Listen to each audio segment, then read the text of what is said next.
Section 10 of The Casebook of Sherlock Holmes by Sir Arthur Conan Doyle. The Adventure of the Veiled Lodger. When one considers that Mr. Sherlock Holmes was in active practice for 23 years, and that during 17 of these I was allowed to cooperate with him and to keep notes of his doings, it will be clear that I have a mass of material at my command. The problem has always been not to find, but to choose. There is the long row of yearbooks which fill a shelf, and there are the dispatch cases filled with documents, a perfect quarry for the student, not only of crime, but of the social and official scandals of the late Victorian era. Concerning these latter, I may say that the writers of agonized letters who beg that the honour of their families or the reputation of famous forebears may not be touched have nothing to fear. The discretion and high sense of professional honour, which have always distinguished my friend, are still at work in the choice of these memoirs, and no confidence will be abused. I deprecate, however, in the strongest way, the attempts which have been made lately to get at and to destroy these papers. The source of these outrages is known, and if they are repeated, I have Mr. Holmes's authority for saying that the whole story concerning the politician, the lighthouse, and the trained cormorant will be given to the public. There is at least one reader who will understand. It is not reasonable to suppose that every one of these cases gave Holmes the opportunity of showing those curious gifts of instinct and observation which I have endeavoured to set forth in these memoirs. Sometimes he had, with much effort, to pick the fruit. Sometimes it fell easily into his lap. But the most terrible human tragedies were often involved in these cases which brought him the fewest personal opportunities, and it is one of these which I now desire to record. In telling it, I have made a slight change of name and place, but otherwise the facts are as stated. One forenoon, it was late in 1896, I received a hurried note from Holmes asking for my attendance. When I arrived, I found him seated in a smoke-laden atmosphere with an elderly, motherly woman of the buxom landlady type in the corresponding chair in front of him. "This is Mrs. Merrilow of South Brixton," said my friend, with a wave of the hand. "Mrs. Merrilow does not object to tobacco, Watson, if you wish to indulge your filthy habits. Mrs. Merrilow has an interesting story to tell, which may well lead to further developments in which your presence may be useful." "Anything I can do—" "You will understand, Mrs. Merrilow, that if I come to Mrs. Ronder, I shall prefer to have a witness. You will make her understand that before we arrive." "Lord bless you, Mr. Holmes," said our visitor. "She is that anxious to see you that she might bring the whole parish at your heels." "Then we shall come early in the afternoon. Let us see that we have our facts correct before we start. If we go over them, it will help Dr. Watson to understand the situation. You say that Mrs. Ronder has been your lodger for 7 years, and that you have only once seen her face." "And I wish to God I had not," said Mrs. Merrilow. "It was, I understand, terribly mutilated." "Well, Mr. Holmes, you would hardly say it was a face at all. That's how it looked. Our milkman got a glimpse of her once peeping out of the upper window, and he dropped his tin and the milk all over the front garden. That is the kind of face it is. When I saw her, I happened on her unawares. She covered up quick, and then she said, 'Now, Mrs. Merrilow, you know at last why it is that I never raise my veil.'"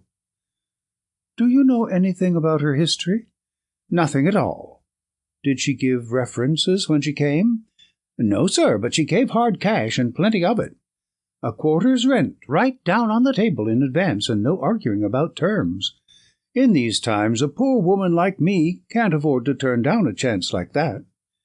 "Did she give any reason for choosing your house?" "Mine stands well back from the road, and is more private than most. Then again, I only take the one, and I have no family of my own. I reckon she had tried others and found that mine suited her best. It's privacy she is after, and she is ready to pay for it." "You say that she never showed her face from first to last, save on the one accidental occasion. Well, it is a very remarkable story, most remarkable, and I don't wonder that you want it examined." "I don't, Mr. Holmes. I am quite satisfied so long as I get my rent." You could not have a quieter lodger, or one who gives less trouble. Then what has brought matters to a head?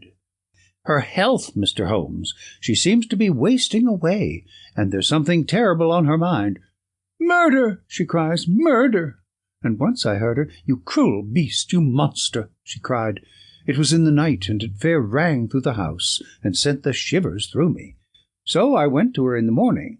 Mrs. Ronder, I says, if you have anything that is troubling your soul, there's the clergy, I says, and there's the police.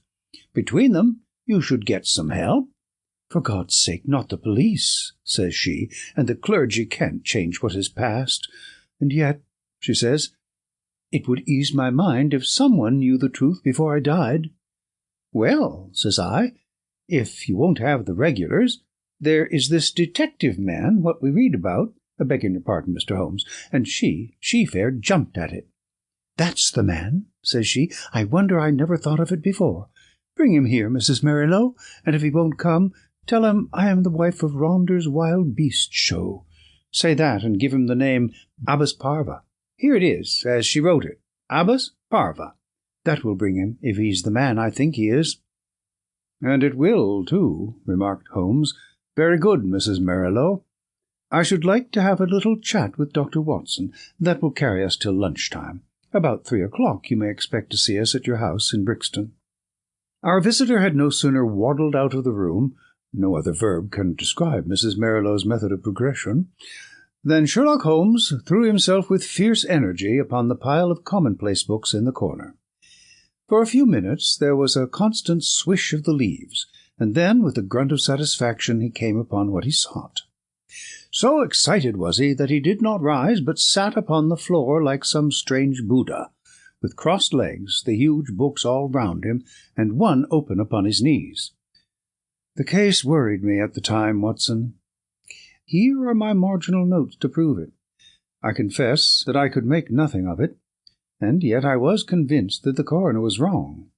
Have you no recollection of the Abbas Parva tragedy? None, Holmes. And yet you were with me then? But certainly my own impression was very superficial, for there was nothing to go by, and none of the parties had engaged my services. Perhaps you would care to read the papers? Could you not give me the points? That is very easily done. It will probably come back to your memory as I talk. Ronder, of course, was a household word. He was the rival of Wombwell and of Sanger, one of the greatest showmen of his day. There is evidence, however, that he took to drink, and that both he and his show were on the downgrade at the time of the great tragedy. The caravan had halted for the night at Abbas Parva, which is a small village in Berkshire, when this horror occurred. They were on their way to Wimbledon, travelling by road, and they were simply camping and not exhibiting, as the place is so small a one that it would not have paid them to open. They had among their exhibits a very fine North African lion. Sahara King was its name, and it was the habit both of Ronder and his wife to give exhibitions inside its cage. Here you see is the photograph of the performance, by which you will perceive that Ronder was a huge porcine person, and that his wife was a very magnificent woman. It was deposed at the inquest that there had been some signs that the lion was dangerous, but as usual familiarity begat contempt, and no notice was taken of the fact. It was usual for either Ronder or his wife to feed the lion at night. Sometimes one went, sometimes both, but they never allowed anyone else to do it, for they believed that so long as they were the food carriers he would regard them as benefactors, and would never molest them. On this particular night, 7 years ago, they both went, and a very terrible happening followed, the details of which have never been made clear. It seems that the whole camp was roused near midnight by the roars of the animal and the screams of the woman. The different grooms and employés rushed from their tents, carrying lanterns, and by their light an awful sight was revealed. Ronder lay, with the back of his head crushed in and deep claw marks across his scalp, some 10 yards from the cage, which was open. Close to the door of the cage lay Mrs. Ronder, upon her back, with the creature squatting and snarling above her. It had torn her face in such a fashion that it was never thought that she could live. Several of the circus men, headed by Leonardo, the strong man, and Griggs, the clown, drove the creature off with poles, upon which it sprang back into the cage and was at once locked in. How it had got loose was a mystery. It was conjectured that the pair intended to enter the cage, but that when the door was loosed, the creature bounded out upon them. There was no other point of interest in the evidence, save that the woman, in a delirium of agony, kept screaming, "Coward! Coward!" as she was carried back to the van in which they lived. It was 6 months before she was fit to give evidence, but the inquest was duly held, with the obvious verdict of death by misadventure. "What alternative could be conceived?" said I. "You may well say so. And yet there were 1 or 2 points which worried young Edmonds of the Berkshire Constabulary. A smart lad, that. He was sent later to Allahabad. That was how I came into the matter, for he dropped in and smoked a pipe or two over it." "A thin, yellow-haired man?" "Exactly. I was sure you would pick up the trail presently." "But what worried him?" "Well, we were both worried. It was so deucedly difficult to reconstruct the affair. Look at it from the lion's point of view. He is liberated. What does he do? He takes 6 bounds forward, which brings him to Ronder. Ronder turns to fly. The claw marks were on the back of his head, but the lion strikes him down. Then, instead of bounding on and escaping, he returns to the woman, who was close to the cage, and he knocks her over and chews her face up. Then again, those cries of hers would seem to imply that her husband had in some way failed her. What could the poor devil have done to help her? You see the difficulty?" "Quite." "And then there was another thing. It comes back to me now as I think it over. There was some evidence that just at the time the lion roared and the woman screamed, a man began shouting in terror." "This man Ronder, no doubt." "Well, if his skull was smashed in, you would hardly expect to hear from him again. There were at least 2 witnesses who spoke of the cries of a man being mingled with those of a woman." "I should think the whole camp was crying out by then. As to the other points, I think I could suggest a solution." "I should be glad to consider it." "The 2 were together, 10 yards from the cage, when the lion got loose. The man turned and was struck down. The woman conceived the idea of getting into the cage and shutting the door. It was her only refuge. She made for it, and just as she reached it, the beast bounded after her and knocked her over. She was angry with her husband for having encouraged the beast's rage by turning. If they had faced it, they might have cowed it. Hence her cries of coward." "Brilliant, Watson. Only one flaw in your diamond." "What is the flaw, Holmes?" "If they were both 10 paces from the cage, how came the beast to get loose?" "Is it possible that they had some enemy who loosed it?" "And why should it attack them savagely when it was in the habit of playing with them and doing tricks with them inside the cage?" "Possibly the same enemy had done something to enrage it." Holmes looked thoughtful and remained in silence for some moments. "Well, Watson, there is this to be said for your theory. Ronder was a man of many enemies. Edmonds told me that in his cups he was horrible. A huge bully of a man, he cursed and slashed at everyone who came in his way. I expect those cries about a monster, of which our visitor has spoken, were nocturnal reminiscences of the dear departed. However, our speculations are futile until we have all the facts. There is a cold partridge on the sideboard, Watson, and a bottle of Montrachet. Let us renew our energies before we make a fresh call upon them." When our hansom deposited us at the house of Mrs. Merrilow, we found that plump lady blocking up the open door of her humble but retired abode. It was very clear that her chief preoccupation was lest she should lose a valuable lodger, and she implored us, before showing us up, to say and do nothing which could lead to so undesirable an end. Then, having reassured her, we followed her up the straight, badly carpeted staircase, and were shown into the room of the mysterious lodger. It was a close, musty, ill-ventilated place, as might be expected, since its inmates seldom left it. From keeping beasts in a cage, the woman seemed, by some retribution of fate, to have become herself a beast in a cage. She sat now in a broken armchair in the shadowy corner of the room. Long years of inaction had coarsened the lines of her figure, but at some period it must have been beautiful, and was still full and voluptuous. A thick dark veil covered her face, but it was cut off close at her upper lip, and disclosed a perfectly shaped mouth and a delicately rounded chin. I could well conceive that she had indeed been a very remarkable woman. Her voice, too, was well modulated and pleasing. "My name is not unfamiliar to you, Mr. Holmes," said she. "I thought that it would bring you." "That is so, madam, though I do not know how you are aware that I was interested in your case." "I learned it when I had recovered my health, and was examined by Mr. Edmonds, the county detective. I fear I lied to him. Perhaps it would have been wiser had I told the truth." "It is usually wiser to tell the truth. But why did you lie to him?" "Because the fate of someone else depended upon it. I know that he was a very worthless being, and yet I would not have his destruction upon my conscience. We had been so close, so close." "But has this impediment been removed?" "Yes, sir. The person I allude to is dead." "Then why should you not now tell the police anything you know?" "Because there is another person to be considered. That other person is myself. I could not stand the scandal and publicity which would come from a police examination. I have not long to live, but I wish to die undisturbed, and yet I wanted to find one man of judgment to whom I could tell my terrible story, so that when I am gone all might be understood." "You compliment me, madam. At the same time, I am a responsible person. I do not promise you that when you have spoken I may not myself think it my duty to refer the case to the police." "I think not, Mr. Holmes. I know your character and methods too well, for I have followed your work for some years. Reading is the only pleasure which fate has left me, and I miss little which passes in the world. But in any case I will take my chance of the use which you may make of my tragedy. It will ease my mind to tell it.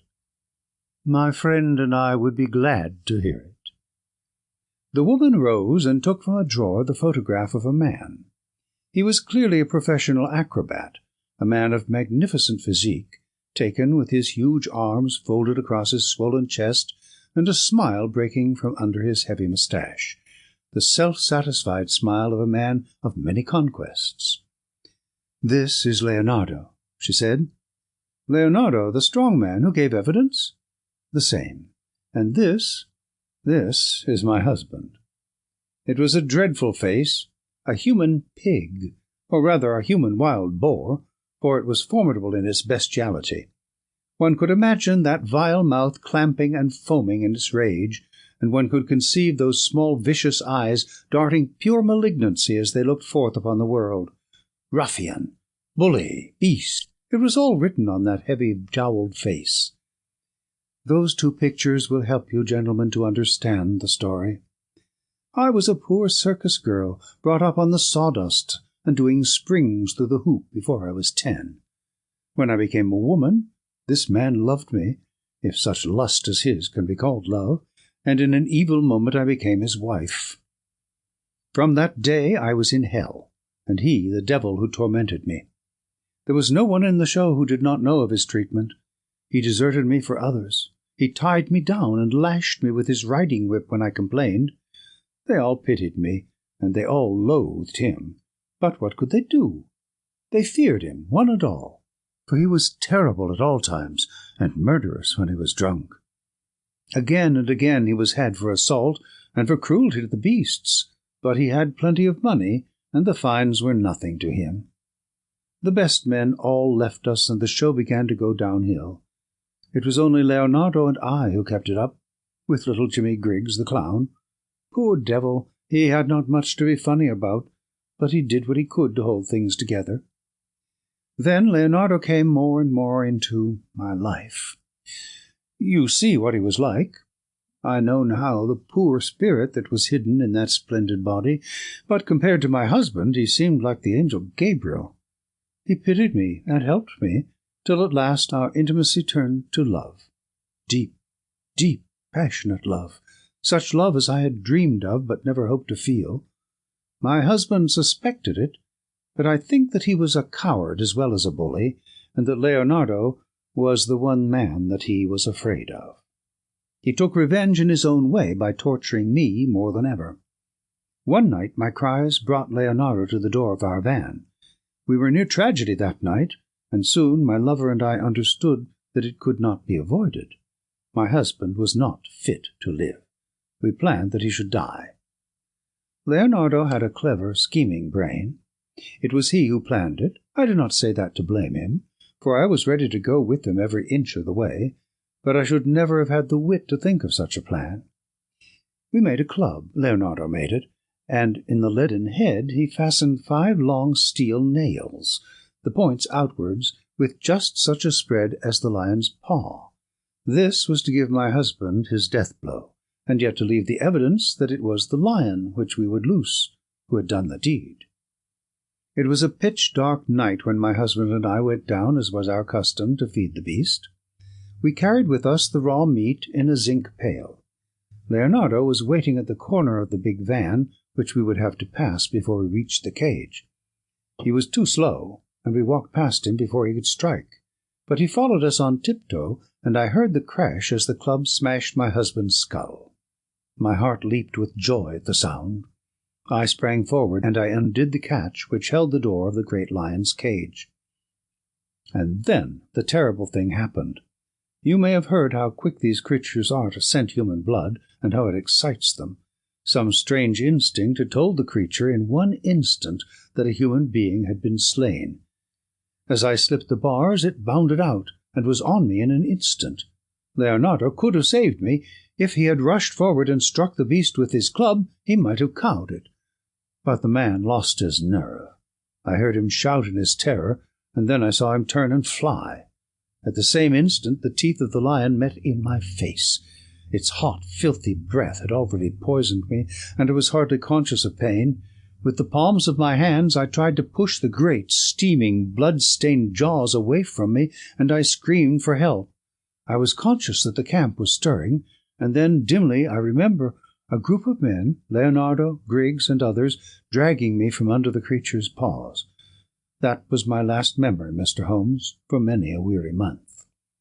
When I came to myself and saw myself in the mirror, I cursed that lion. Oh, how I cursed him, not because he had torn away my beauty, but because he had not torn away my life. I had but one desire, Mr. Holmes, and I had enough money to gratify it. It was that I should cover myself so that my poor face should be seen by none, and that I should dwell where none whom I had ever known should find me. That was all that was left to me to do, and that is what I have done. A poor, wounded beast that has crawled into its hole to die. That is the end of Eugenia Ronder. We sat in silence for some time after the unhappy woman had told her story. Then Holmes stretched out his long arm and patted her hand with such a show of sympathy as I had seldom known him to exhibit. "Poor girl," he said, "poor girl. The ways of fate are indeed hard to understand. If there is not some compensation hereafter, then the world is a cruel jest. But what of this man Leonardo? I never saw him or heard from him again. Perhaps I have been wrong to feel so bitterly against him. He might as soon have loved one of the freaks whom we carried round the country as the thing which the lion had left. But a woman's love is not so easily set aside. He had left me under the beast's claws. He had deserted me in my need, and yet I could not bring myself to give him to the gallows. For myself I cared nothing what became of me. What could be more dreadful than my actual life? But I stood between Leonardo and his fate. And he is dead? He was drowned last month when bathing near Market. I saw his death in the paper. And what did he do with this 5-clawed club, which is the most singular and ingenious part of all your story? I cannot tell, Mr. Holmes. There is a chalk pit by the camp, with a deep green pool at the base of it. Perhaps in the depths of that pool— Well, it is of little consequence now. The case is closed. Yes, said the woman, the case is closed. We had risen to go, but there was something in the woman's voice which arrested Holmes's attention. He turned swiftly upon her. "Your life is not your own," he said. "Keep your hands off it." "What use is it to anyone?" "How can you tell? The example of patient suffering is in itself the most precious of all lessons to an impatient world." The woman's answer was a terrible one. She raised her veil and stepped forward into the light. "I wonder if you would bear it," she said. It was horrible. No words can describe the framework of a face when the face itself is gone. Two living and beautiful brown eyes looking sadly out from that grisly ruin did but make the view more awful. Holmes held up his hand in a gesture of pity and protest, and together we left the room. 2 days later, when I called upon my friend, he pointed with some pride to a small blue bottle upon his mantelpiece. I picked it up. There was a red poison label. A pleasant almondy odour rose when I opened it. "Prussic acid," said I. "Exactly. It came by post." "I send you my temptation. I will follow your advice." That was the message. I think, Watson, we can guess the name of the brave woman who sent it. End of The Adventure of the Veiled Lodger,